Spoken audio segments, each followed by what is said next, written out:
Ladies and gentlemen, what is going on? My name is LittleMarMan. Today we have something very, very different. We're going to be talking about DLC 3 because at this point, I think DLC 2 is long dead and gone. And apologies for not uploading in a week for legal reasons. I can't actually say where I was. Nah, I'm just kidding. I was just being a lazy bastard. But today we're going to talk about all of the information we have for DLC 3, both gameplay-wise and storyline-wise. And from the sort of storyline, you can sort of put pieces together as to what way they're actually going to shape the gameplay and the gameplay mechanics around said story. So let's start from the very start. Let's roll all the way back to Shadows of Evil. An Easter egg in that, or an Easter egg quest, a sort of side little texture quest, would be that we actually had to sort of get little pieces of a note and put them all together to form this note on screen. The writer or sort of narrator of this note is Dr. Edward Richtofen, a character we're all familiar with. And on this note, as you can see, there are 4 sets of coordinates, one in each of the 4 corners,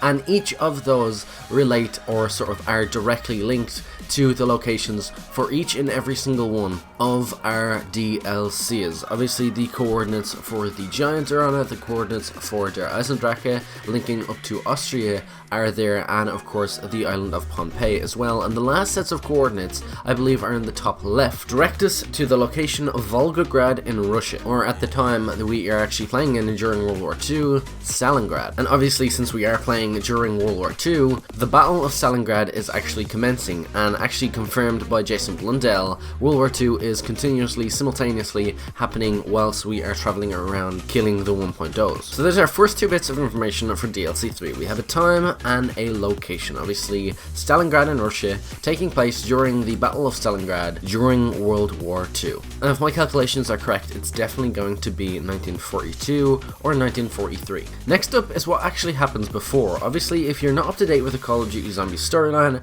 probably check out the Zetsubou and Shima cutscene, or the ending cutscene explained video that I did make. I summarized the timeline well in there, and of course updated with the Zetsubou and Shima storyline. But a quick summary is the sort of Origins crew are now setting out to kill the original 1.0s in order to fix the timeline that we've seen in the Origins cutscene, with a young boy named Eddie and a young girl named Samantha, and all the radios and stuff are all interlinked to this, and you actually hear that timeline continuously changing, and that's why it sounds like they actually contradict each other when Maxis and stuff is actually talking. Slightly off topic, but any questions about the storyline, feel free to comment them down below. I'll be more than happy to help you out and clear certain points up for you guys. But nonetheless, we have actually travelled. We've killed the older Richtofen in the Giant, then on killed the older Dempsey, trapped him in the summoning key as well with the older Richtofen, and nonetheless the Shadow Man from Shadows of Evil. And then of course we come to Zetsubou and Shima, complete the Easter egg, and we do the same with the older Takia. Now here's where a lot of people's opinions differentiate. A lot of people say that after the cutscene ends, we teleport to the next DLC, which is not Stalingrad. We know for a matter of fact that it actually is, and the whole sort of confusion point is Richtofen says that it's not time to go to Nikolai yet, but then they teleport, and it seems instantaneous for us, but they have actually travelled somewhere else which has not been revealed, then back, and then now we are ready to go to DLC 3. It's not going to actually be revealed where they went until probably DLC 3 or 4. I'm going to play that part of sort of the ending cutscene for you guys now. You can hear Dempsey talking and everything that I just explained. 3 down, 1 to go. Guess it's you next, Nikolai. Nein, there is something else we must know. There is a chain of events that must be set in motion.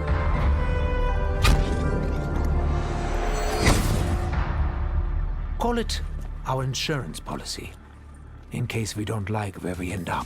And then obviously after this, all of our characters have blood vials, and that is their insurance policy. And that teleporting sound that you actually hear is the whole instantaneous stretch that I'm talking about. But the events that actually happened when they teleported has already happened, and we are not going to play that, which is the popular opinion and theory of a lot of people, that we're actually going to play where they went for the next DLC. But Treyarch is going to leave that probably till the very end to actually reveal what fully happened there, and we might even get like an intro cutscene or something like that of the next DLC as to what happened there.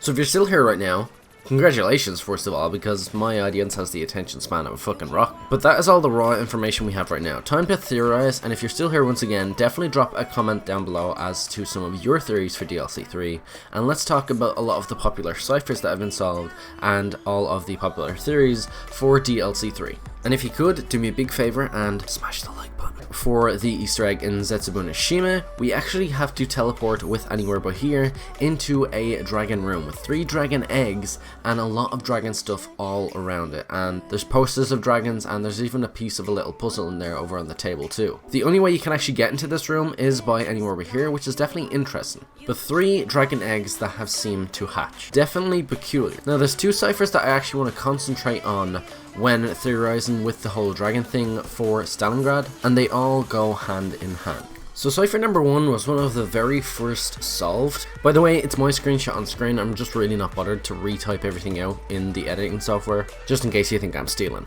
But the cipher reads, "My name is my name. My name? Oh yes, it is Gersh. How long have you been floating? Minutes? Years? Where is now? I guess I can forgive Yuri. I quite like my new form.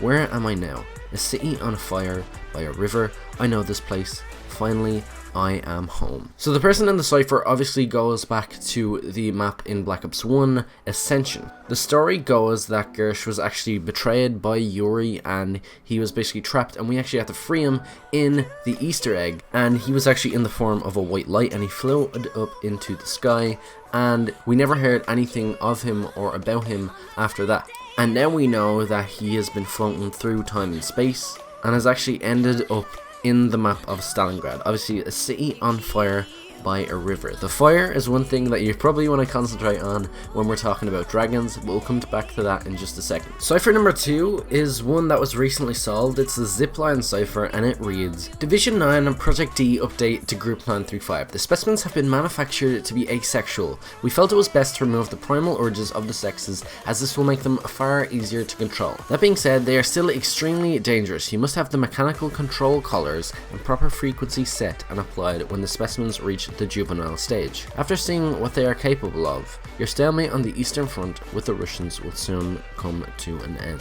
It's pretty straightforward, and if you didn't get the whole idea, they're talking about dragons. We've got 3 dragon eggs in the map of Zetsubou and Shima. We have talk of Division 9 actually supplying Group 935 to use them as weapons for Germany to actually win the war, which is actually what we're trying to prevent in the entire storyline, as well as the zombie apocalypse, because it's not actually the future that is meant to be. And on the timeline that we're trying to fix with Maxis and Samantha and little Eddie, we do not want Germany to win. So there we have it, the time setting, some storyline information. We have some dragon ciphers that definitely sort of suggest the idea of dragons definitely being in DLC 3, whether or not we're going to get like baby dragons every couple of rounds like we would the Panzers, and then we actually have to fight a big huge dragon boss. Honestly, it's all speculation at this point. I did my best to provide you guys with some raw information, and theories always are good to throw in. Do let me know some of yours down in the comment section below, and we'll have a bit of a discussion. Do smash the like button if you made it to this point. I'd really appreciate it if you could, and subscribe if you're new. Because if you manage to put up with me for 8 minutes and 20 seconds, I think you can put up with me a bit more. So definitely do subscribe, and without further ado, I am going to leave it here. Once again, peace out, thanks for watching, and I will see you all in another video very, very soon.